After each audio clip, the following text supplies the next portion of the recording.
Now अब हम यहाँ पे डिस्कस करते हैं to find the equation of the normal to the parabola y square equal to 4ax at point x1 y1। तो सबसे पहले हम यहाँ पे इक्वेशन ऑफ टेंजेंट जो है एट पॉइंट x1 y1 जो हमने ऑलरेडी डिस्कस किया है वो आता है y1 equal to 2a times x minus x plus x। So मान लेते हैं ये हमारे पास एक टेंजेंट है and this is the normal और at point p of x1 y1। तो we know that equation of tangent at x1 y1 is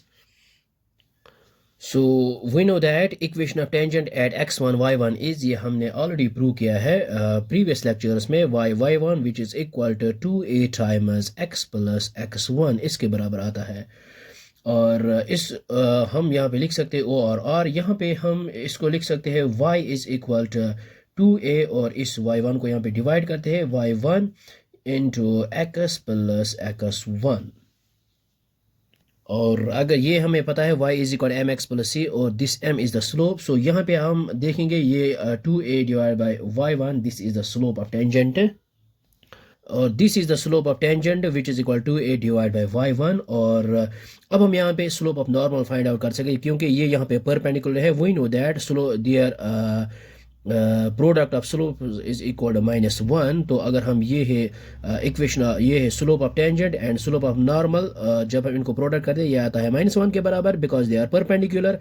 तो अगर मान लेते हैं ये स्लोप ऑफ टेंजेंट m1 तो m2 है स्लोप ऑफ नॉर्मल, तो इसको हम यहाँ पे फाइंड आउट कर सके m2 equal -1 divide by m1 means इसको हम यहाँ पे रेसिप्रोकल करते हैं minus times reciprocal of slope of tangent we get slope of normal. तो हम यहाँ पे लिख सकते हैं ये हमने यहाँ पे लिखा है slope of normal which is equal, ये आएगा minus times y1 divide by 2a, क्योंकि ये मान लेते हैं स्लोप ऑफ नॉर्मल, ये आएगा -1 divide by slope of tangent क्या है 2a डिवाइड बाई y1।